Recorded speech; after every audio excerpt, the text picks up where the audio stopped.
Hello, passionate developers. Do you know what one of the biggest mistake that most of the developers are making out there when they're starting out? It's one of the most repeated advice that most of the people who work in FANG give. Do you know what that is? It is, you need to solve lead code problems and understand DSA. DSA stands for data structure and algorithms. Now, this is one of the biggest mistake that people are doing. What happens, why I'm calling this a mistake is because when you are focused on doing lead code or learning data structure and algorithms all your time, what you miss out is on practical experience. Because most of the projects, you're not going to do all of that. You're not going to implement all of these lead code solutions or even the data structures. You might just implement a fraction of it. So spending all of the time solving those problems or understanding all those algorithms or learning about it really does not add value to you. What you want is to learn quickly and get a job fast. Now you have your whole lifetime and you can learn all of that as you grow in your career. That is where that distinction comes in. Now, most people don't realize this. Now, there are disadvantages of doing lead code problems or spending time focused on lead code problems that you really are not aware of. Let me give you some of the disadvantages. The first one is when you're solving a lead code, you're just solving one specific problem. Now, but when you work on your job, you're going to solve a problem which will be spanning across multiple systems. Now, when you have multiple systems, it becomes much harder for you to solve the problem because it's very different. So whatever the lead code solve problem you solve, it's a very localized thing that you're solving.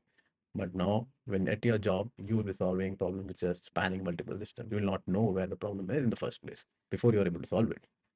The other second aspect is like on the job, you will be doing lot of reading. You will be reading the API specs, you'll be reading the requirement documents, you will read the language documentation, you will read the library documentation, and so on. But when you're doing lead code, you're not doing all of that. You're just simply focused on solving that problem. You're not doing anything other than that. But on your job, you have to do all of these things together. So that's another disadvantage of doing just the lead code problem. And guess what? This is what your actual spend time on the job. And this is where working on project helps you. So when you are solving lead code, it's not the end of the world. You kind of have to build projects. Now you need to make that decision, but the decision should be always towards projects because the more projects you have, the more visibility you have in terms of understanding different APIs, creating requirements, understanding those requirements, thinking about different libraries that you can use. What are the benefits of those libraries? What are the disadvantages of those libraries? Thinking how you're going to incorporate those libraries into your project so that your project becomes faster. It has less code, and then you will also learn key project concepts. So for example, before you start a project, you should be thinking about what are the learning objectives that you're expecting to get in implementing a certain project.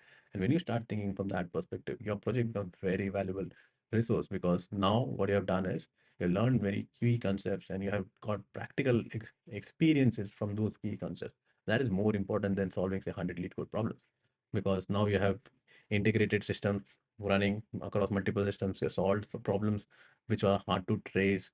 You have read so many API documentation, you have read the library documentation, and those all the experience really count. And those are things that people will be asking you when you are doing the interviews around it. They will not be asking you to solve a lead code problem. Yes, of course, if you're going to that FANG companies, maybe they will ask you about it, but that's not the all the companies in the world. There are thousands of companies where they don't want you to know all the advanced algorithm. What they want you to do is to get their job done, get automation done, get the business on the run. Those are the things. The one more thing that you really never learn about when you're doing lead code problem is understanding the domain. You will never be able to understand the domain. And that's where the doing projects core over doing lead code. So there are a lot of benefits of doing this kind of a project work. But the problem is most people say, you have to solve so many lead code, you need to know so many data structure algorithms. And what that does is it stops you from becoming the developer you want to be, stops getting you the job. You have to focus on all of these things. And then when you get the job, you find that you need to know how to read the specs, you need to know so many things. And then you just goes back, you get kind of get it takes a longer time for you to achieve what you really want to do. But focusing on projects with specific learning objectives that you already have helps you to grow faster. You can get a job faster. And once you get a job faster, you learn faster. because you can scale on your job. You'll be exposed to real life challenges that you face, that people face, or real life problem that you need to solve, rather than the off-beated, the lead code problem that you're having. So that is where your real learning and growth comes in. Now, one of the things that I'm doing now is I'm going to run a workshop on what are the main things you have to do in your system when you have to develop a project. You really cannot go writing the project or creating the project right out of the box. I'm going to run a workshop on that.